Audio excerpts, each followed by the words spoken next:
La mort et les bicherons, écoutez cette histoire. Un pauvre bicheron, tout couvert de ramée, sous les effets du fardeau, aussi bien que le sien. Gémissant et courbé, marché à pas pesant, et tâché de gagner, son cheminée affimé. On fait la trouvant plus de place au cœur de douleur. Il me bat son fardeau, il songe à son malheur. Gigola, au conseil la bisoma bref parcours na ba yeba Gigola utaki wa petit le loko ko se retrouver pemeni ya grand frère na frère. Christelle ngai na botamana loyembo ekoleli nanga pasi sena loyembo etangali nanga mbole sena loyembo nakutani na chance na botami mwana mamari makiase na famille moko na feregola yango pesi ngali kabola yena yemba yango exercer le lobino bozo sepela tokoma pena kimoko na Congo ayemba ka kitoko donc ngani na bosiko na koloba nanga donc ngani na bona uti bon na uti pena moi loin na uti loin ngaba ndo yemba moi déjà moi petit donc tellement ce que tout ça qui na vu Jésus de Nia ça rencontrer na palais de temps en temps na mon na ba grand frère tout presque ya wenge bazaki ko ya na palais bon tellement boulot ton autre travail on a parlé tout travailler bon ensemble et tout ça ndé ou sala ke parcours na ngeza mo mulai trop donc en fait ngala beta na orchestre tout ya bandal na ba génération na biso donc na beta pas Viecheko vient na bandal bana to bandal bana poto ba bi Viecheko na 8 décembre na beta pas maestro na beta na staff Manhattan na beta na rumba les jeunes na série na biso na lekape na beta pe na et pas Vera Jakula na beta pe na dans série toi qui ba beta ba musique na ba quartier boy na Kasavubu na beta na gwenta musica après tu au salon orchestre na ba massa mo boy après na kitambo na beta na lekape na kibinda après tu au salon mouvement na massa na biso mo dodier ba nini tout ça ka ba orchestre ba jeune quand des alaka bon na ngiringiri na leka na staff London.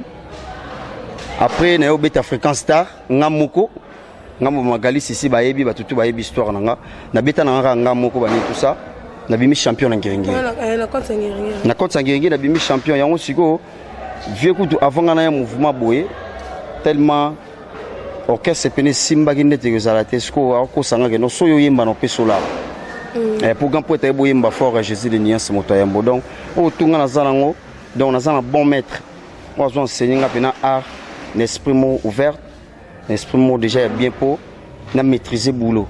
Comprendre d'ailleurs, la musique c'est complète, mais déjà avoir une belle voix, et ça donne pour exploiter mon sang dans mon bébé. Donc on a fait rigoler pour la vie dans les chance. Après, on a eu un mouvement, il y a que son aérep, attaché faoula évidemment son aérep faut présenter l'ongolanga. Maintenant l'ongolo point. Kasi te po na bazai ke go ko beta beta na orchestre Mikel les gars moi trop donc ezaki oza awa mais après que ko beta sur la orchestre Mikel donc na no linga trop ko za trop na ba massa nga oyo ke ya ba orchestre ndeto na beta ndipo za sanga te yo niveau na yo eza sur orchestre no go beta te okoya rejoindre awa je pense que ton na na tokenda Mikel première fois bana poto ba yebite ke mon âme a tellement tout dit mais je n'arrive point juste à réaliser trop de rêves pour toi Diana. Mais voilà, aujourd'hui, je me rends compte que je t'aime. Un aveugle au milieu des sous. Pour toi, Christelle Pirancé. Oh, Bosco Sakata. Yakana Noué. Papi Dimata. Yakatobina la rumba chante chair de poule. Yakole Sanga Fruit. Yakotela na bolingo. Keba keba baba. Pibere malobana monoko. Asi okejo. Bana mikili. Baye biango. Wana tango biso tokenda mikili zala kite. Après ndé toyo kota siko toto longa toyo na ba boîte nord toyo na ba mai na bébé ke bolela mai bolingo tielinga edo ba yebianga nzobo tieli susu encore do biloko wana yango siko ebouye zo bouger ba kinti lelo na ba concert ti lelo ndé to beta ba borana longi zo suna ye na concert boy donc on sentit tous les momies tous les ya ba capter déjà mai ba capter déjà mon âme pour mon âme so tche miko rata Paris boyemba oh Bosco Sakata donc et ça donne mon appelle ça fait na so Bosco Sakata ya mo yeba ba art Mon âme est foula ou ma casse. Te bon. Nala takakazaka motane na yeba kate. Basasinga ko sa Bana mikili ba bien. Mais ba cacher tellement de travail zo les quatre to changer meli. Et biso to lo bana biso trop te ke onenité. Donc d'abord on a chanteur ndé toi on a quatre qualités, je pense que toi on a des brillards bazali. Toi on a chanteur normal bali. Toi on a bon chanteur et puis toi on a grand chanteur. Donc, parmi les 4, on s'est retrouvés. On s'est retrouvés. Non, c'est un grand chanteur parce que bon chanteur.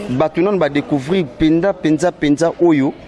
Naza ko espérer ko yembati. Donc la mine te ba découvrir une chanson mobimba vraiment na olingana pesa fantasme on a vraiment ya rumba congolaise et puis na olinga osala bino ba mélodie mo ya bien pona tekina lika batu tout mais pona yemba bien pona sepelisa ba fan nanga na ba fan ya Ferregola na ko pesa valeur na Congo comme ça de toutes les façons biso ba jeune toi na Congo tout ça l'effort pour na mboka et avancer et que ne liboso et le wana beta pour ça bien.